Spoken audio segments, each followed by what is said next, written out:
साहब और सारिया जथेबंदियों के आगू डलियाल साहब मंच पर बैठे आ ते सारिਆਂ ਨੂੰ बेनती करांगे समय की बड़ी पाबंदी है, समा थोड़ा है तो सीमित समय च आपां गल रखण दा यतन करिए। अभिमन्यु पहाड़ हरियाणा तो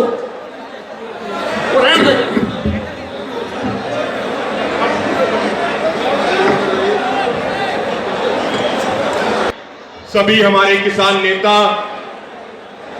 अभी थोड़ी देर पहले तक बैठे हुए थे, धार्मिक संत गुरु, हमारे सामने बैठी हुई माताएं, बहनें, नौजवान भाई, बुजुर्ग, सभी को हाथ जोड़ के और सर झुका के नमस्कार, सत श्री अकाल, सलाम, जय जवान जय किसान।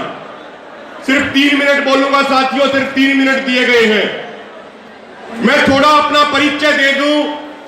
मैं हरियाणा की उस खाप का एक नौजवान हूं जिस खाप के चौधरी कुशाल सिंह दहिया ने गुरु तेग बहादुर जी के शीश के लिए अपनी कुर्बानी दी थी।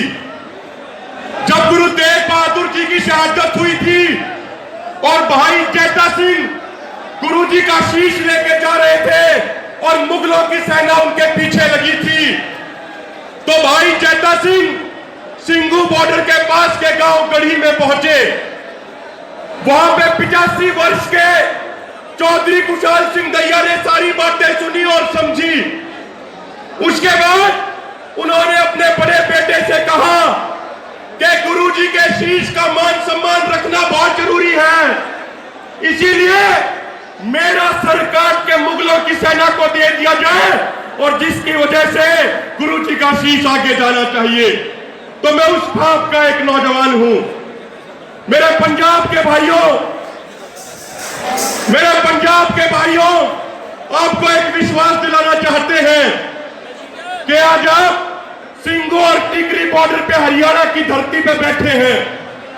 यदि आपके मान सम्मान के लिए, आपके स्वाभिमान के लिए, आपकी पगड़ी की इज्जत के लिए यदि हमें अपना शीश कटाना पड़ा तो 85 वर्ष के चौधरी कुशाल सिंह दहिया की तरह हरियाणा का एक एक नौजवान अपना सिर कलम कराने को तैयार है।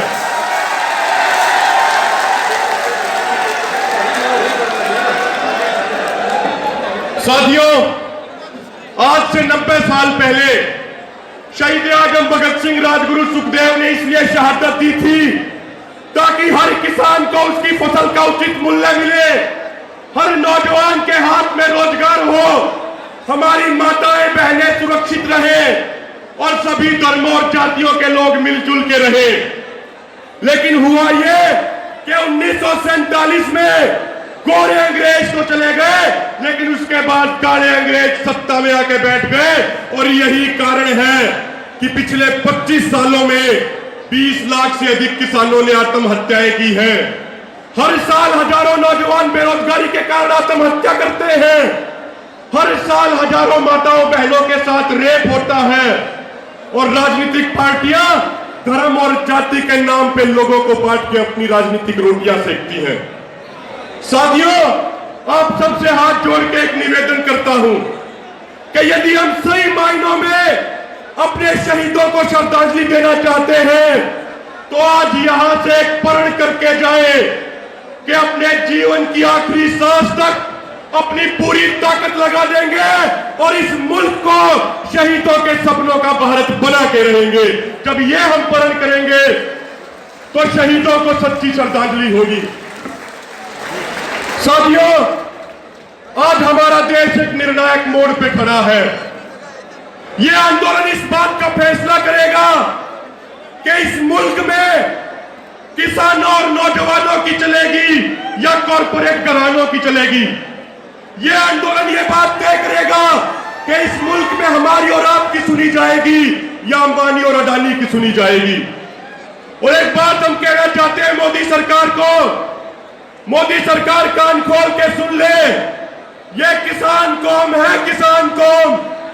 ये कौम ना पीछे हटेगी, ना डरेगी, ना दबेगी, ना झुकेगी, क्योंकि ये किसान कौम अंग्रेजों से माफी मांगने वाले सावरकर की वंशज नहीं है, बल्कि अंग्रेजों के खिलाफ लड़ते हुए अपनी कुर्बानी देने वाले शहीद आजम भगत सिंह की वंशज है।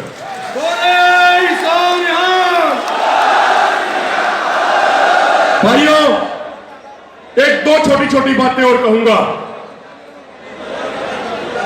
आज अपना किसान समाज युद्ध के मैदान में खड़ा है, रण के मैदान में खड़ा है। मेरे भाइयों, युद्ध में वही सेना जीतती है जो अपने सेनापतियों पे पूरा विश्वास रखती है, जो अपना 80 करोड़ किसानों का ये परिवार है। इस परिवार के मुखिया हमारे सीनियर किसान नेता हैं जो मंच पे सामने बैठे हुए हैं। साथियों, कुछ लोग अफवाह फैलाते हैं कि नौजवानों और सीनियर लीडरशिप में मतभेद है, लेकिन मैं आपको एक विश्वास दिलाना चाहता हूं कि एक एक सीनियर लीडरशिप हमारे और आपके लिए अपनी कुर्बानी देने को तैयार है। इसलिए हमें अपने सेनापतियों पे पूरा विश्वास रखना चाहिए। भाइयों, ये 28 साल का नौजवान आज आपके सामने खड़ा है। मैं यहां पे खड़ा हूं क्योंकि हमारे सीनियर लीडरशिप ने हमारा मार्गदर्शन किया, हमें आगे बढ़ने के लिए उत्साहित किया। एक अंतिम बात कहूंगा भाइयों, साथियों, ये बीजेपी के लोग हमें कभी आतंकवादी बोलते हैं, कभी विदेशी फंडिंग के आरोप लगाते हैं।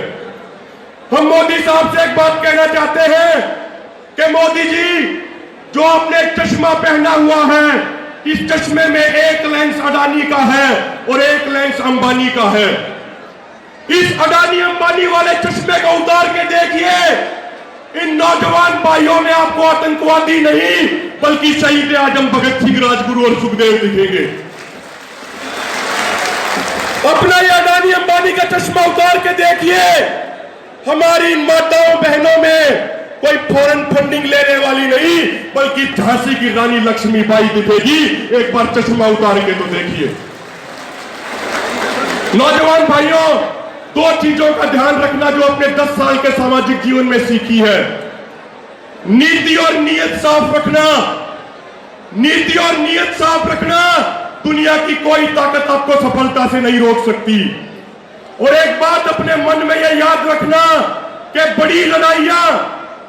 बड़ी लड़ाइयां साधनों से नहीं बल्कि साधना से जीती जाती है। और अपना किसान समाज पिछले 4 महीने से दिल्ली के बॉर्डरों पर बैठ के साधना कर रहा है। मोदी साहब, 2 पंक्तियां आपको चेतावनी के तौर पे। हमारा जो इतिहास है यह शहीदों की कुर्बानी और खून से लिखा गया है। तो मोदी साहब कान खोल के सुन ले कि खून से लिखा इतिहास हम शाही से नहीं मिटने देंगे। खून से लिखा इतिहास हम शाही से नहीं मिटने देंगे। बेच दिए होंगे रेल और जहाज तूने, लेकिन अपने देश के किसान को हम नहीं बिकने देंगे। अपने देश के किसान को हम नहीं बिकने देंगे। भाइयों, कुछ नारे लगा दो। आपकी आवाज दिल्ली में बैठे हुए तानाशाहों तक पहुंचनी चाहिए। और जिसकी रगों में किसान का खून है, जो 3 वक्त की रोटी खाता है किसान के खेत की, वो दोनों हाथ ऊपर करके नारे जरूर लगाएगा। किसान एकता जिंदाबाद, किसान एकता जिंदाबाद, नारी शक्ति जिंदाबाद, संयुक्त किसान मोर्चा जिंदाबाद। जो बोले सो निहाल। बहुत